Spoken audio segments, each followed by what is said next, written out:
Hello, habari za saa hizi. Hapa mbele yenu ni mwenyekiti wa Legal Refugee Center. Kwa hiyo leo tuna habari njema kwa wakimbizi, wahamiaji na watu wenye kipato kidogo ambao wanaoishi nchini Tanzania. Na habari njema nayo sio nyingine, nikirudi nyuma kidogo, kama kuna watu ambao waliweza kupata video ya wakati wa nyuma kutoka kwa Legal Refugee Center tukitangaza kwamba tunatoa huduma za kisheria kwa wakimbizi, wahamiaji ambao wapo nchini Tanzania.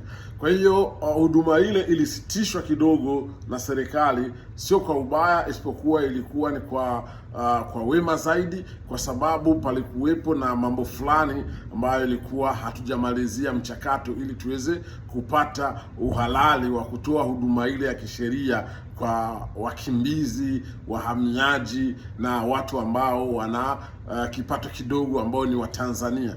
Kwa hiyo kwanza, napenda kuchukua muda huu kushukuru serikali ya Jamhuri wa Muungano wa Tanzania kwa sababu walituita, na mwenyewe nilifika katika sehemu ambao walituita, tukaongea nao, wakatupa utaratibu wote ambao tunapaswa tufuatishe ili tuweze kuwa tunatoa huduma za kisheria kwa walengwa ambao sisi tulisema ni wakimbizi, wahamiaji na watu ambao wenye kipato kidogo wa Tanzania. Kwa hiyo utaratibu ule tuliufuatisha kama tulivyoelekezwa, na tunamshukuru Mwenyezi Mungu, tuliweza kufanya kazi vizuri na watu wa Wizara ya Katiba na Sheria, wakatupa utaratibu wote, tukafuata utaratibu ngazi kwa ngazi hadi pale tulipopewa sasa kibali rasmi kutoka kwa Wizara ya Katiba na Sheria ili kuweza kutoa huduma hizo kwa wakimbizi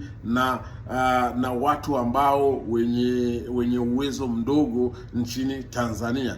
Kwa hiyo ni habari njema kwanza ambayo tunataka kuleta ya kutoa huduma hizo.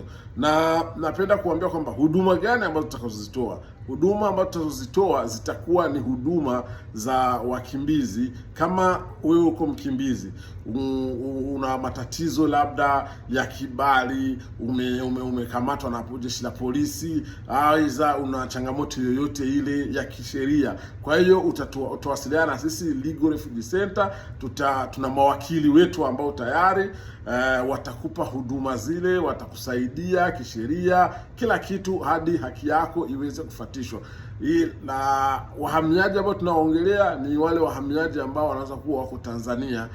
Kuna watu ambao wako magerezani, kuna watu ambao wako vituo vya uhamiaji, kuna watu ambao wako polisi. Kwa hiyo kama wewe na ndugu yako ambaye kakutana na hali kama hiyo, unawasiliana na sisi Legal Refugee Center, basi tutaangalia utaratibu, tutatuma mawakili polisi, tutatuma mawakili Wizara ya Uhamiaji, tutakuangalia ni lipi ambalo linakuwepo kufanya wewe umekamatwa ukiwa pale kama mhamiaji nchini Tanzania.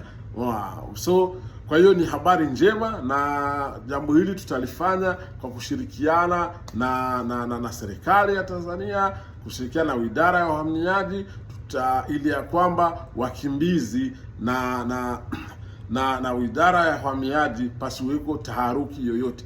Vile vile tutakuwa na huduma ambayo tutatoa kwa raia wa Tanzania ambao wana kipato kidogo na hawawezi kuweza kulipa malipo ya kumlipa wakili kwa sana. Kwa hiyo sisi Legal Refugee Center, mawakili zetu watawahudumia wale wa Tanzania wenye kipato kidogo ambao wanaweza kuwa na changamoto za kesi mahakamani, changamoto za kesi polisi. Kwa hiyo Legal Refugee Center itatoa huduma hiyo kwa raia wa Tanzania ambao wana kipato kidogo.